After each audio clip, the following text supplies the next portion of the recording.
está conmocionando o ha conmocionado internacionalmente, que tiene que ver con los atentados en Rusia. Y para hablar de esto, vamos a hacerlo con un especialista, alguien que incluso está allí. Estamos hablando de Cristian Lamesa, que es analista internacional y está allí en Moscú, y nos va a contar un poco cómo se está viviendo por estas horas, lo que ha dejado el atentado del fin de semana. Cristian, ¿cómo estás? Te saluda Ale, Juli, Mato, Emi por acá. ¿Cómo andás?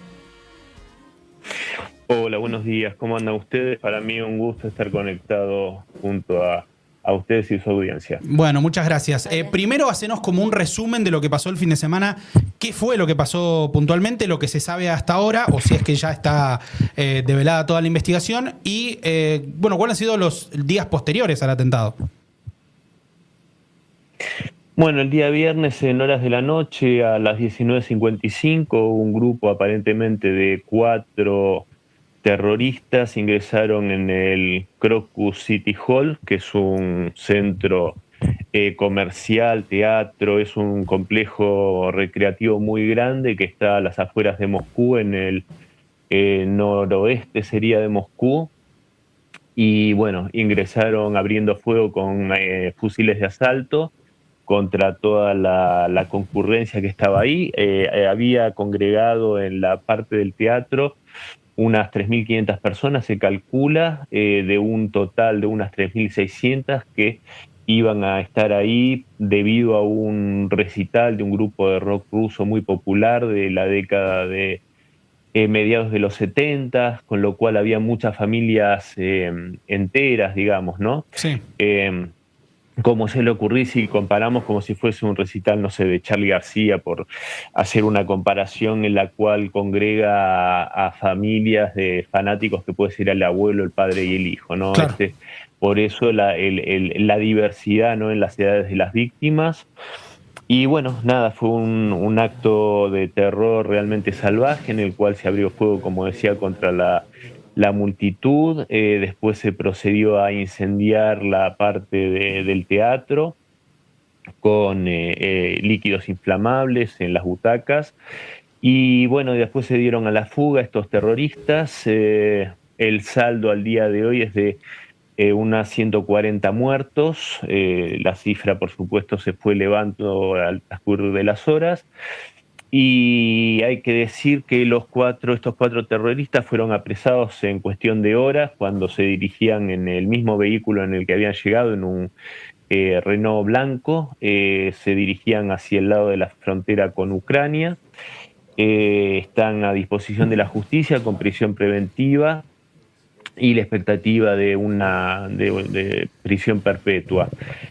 No hay duda sobre la autoría material, porque de hecho estas personas han sido filmadas por muchos de las víctimas y de los sobrevivientes con sus teléfonos celulares. Hay una filmación que ellos mismos hacían mientras hacían esta masacre, con lo cual están totalmente identificados. Después, bueno, se apresaron también a unas 11 personas con sospechas de estar vinculados en lo que sería toda la preparación de este hecho.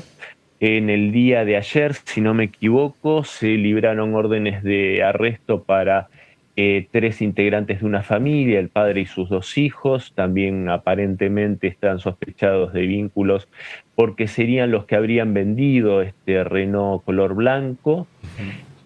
Y bueno, básicamente esos son todos los hechos que ocurrieron. Bien. El domingo fue declarado día de luto aquí en Moscú, con muestras de solidaridad y de dolor por parte de la población, con colas numerosísimas de cientos y cientos de personas en los centros de salud para donar sangre.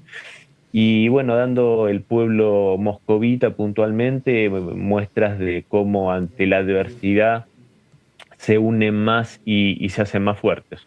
¿Se sabe o se dio algún motivo por el cual, o se está barajando algún motivo por el cual se produjo este atentado? ¿Cuál era el motivo de los terroristas? Y si tiene vinculación con la guerra que se está viviendo en Ucrania, que es una de las preguntas que se hacen.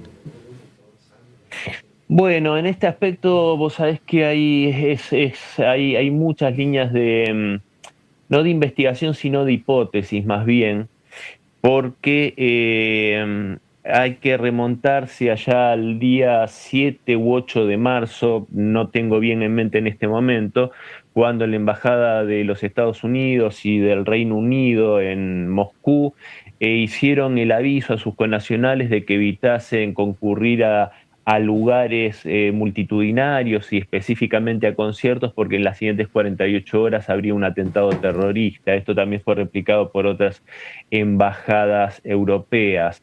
Esto, por supuesto, que fue un hecho bastante llamativo, dada la precisión con la que se marcaba esto. Después, bueno, sería un poco extendernos unos minutos, pero bueno, hubo en esas 48 horas justamente un recital multitudinario de un joven cantante ruso que se llama Shaman, que congrega muchísima, tiene mucha popularidad, y fue en este mismo lugar, en el Crocus City Hall. Lo que pasa que dada la popularidad de este artista, yo creo que las medidas de seguridad fueron enormes y seguramente, y son otros, aparte de mí, otros analistas que consideran que esto hizo que seguramente se tuviera que abortar este acto terrorista. Y el siguiente recital que congregó muchísima gente en este mismo centro fue justamente el de la banda musical Picnic, que es la que tocaba el día del Claro. atentado. Sí, perdón. No, está bien, te estamos escuchando, Cristian. Sí. Bueno, dicho esto, bueno, da para conjeturas, ¿no? Esta supuesta tal precisión por parte de Occidente para prever este hecho, sin haber dado mayores precisiones, solo eso.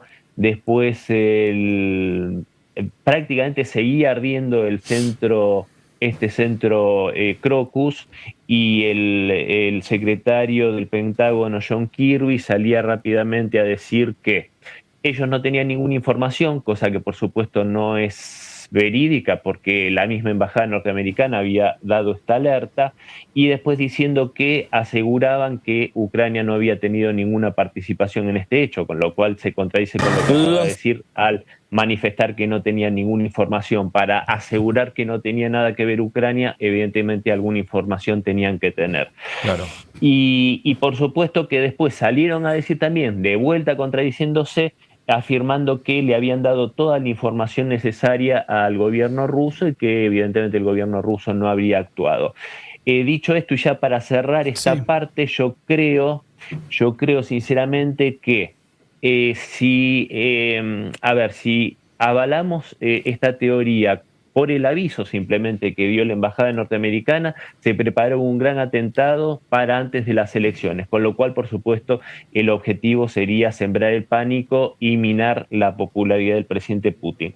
Por supuesto, sabemos que las elecciones fueron multitudinarias y con una aprobación inmensa para con el presidente ruso.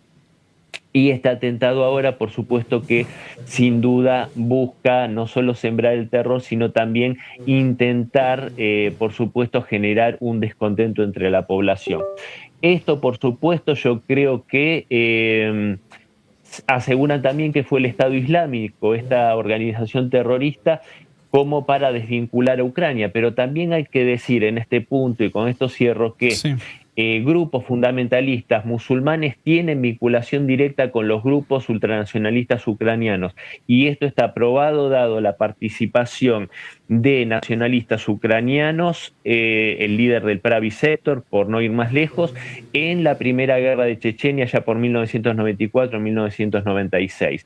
Entonces los vínculos entre estos grupos están probados, o sea, no sería algo llamativo que el Estado Islámico hiciera en conjunto con Ucrania un atentado de estas características. Y por otro lado, también hay que decir que el Estado Islámico, según material no desclasificado, sino material que hizo circular Julian Assange a través de los Wikileaks, se supo que a través de correos de la exsecretaria de Estado Hillary Clinton y ex primera dama, ella misma decía que el gobierno de Barack Obama y ellos mismos eran los que habían creado al ISIS.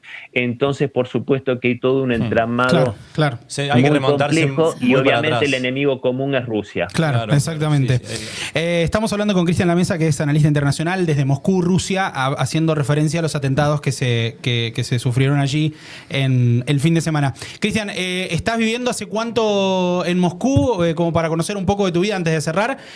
¿Vas y venís a la Argentina?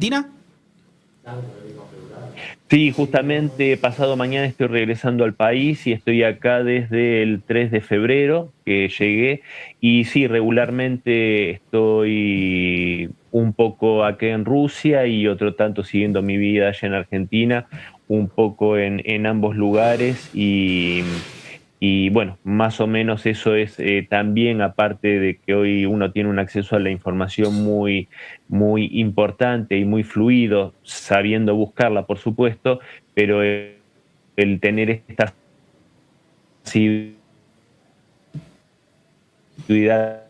también me permite estar más involucrado y más compenetrado con toda esta Bien. situación geopolítica. Bien. Cristian, te mandamos un abrazo grande, te agradecemos por tu tiempo y bueno, seguramente no faltará oportunidad para que volvamos a charlar. Un abrazo, ¿eh?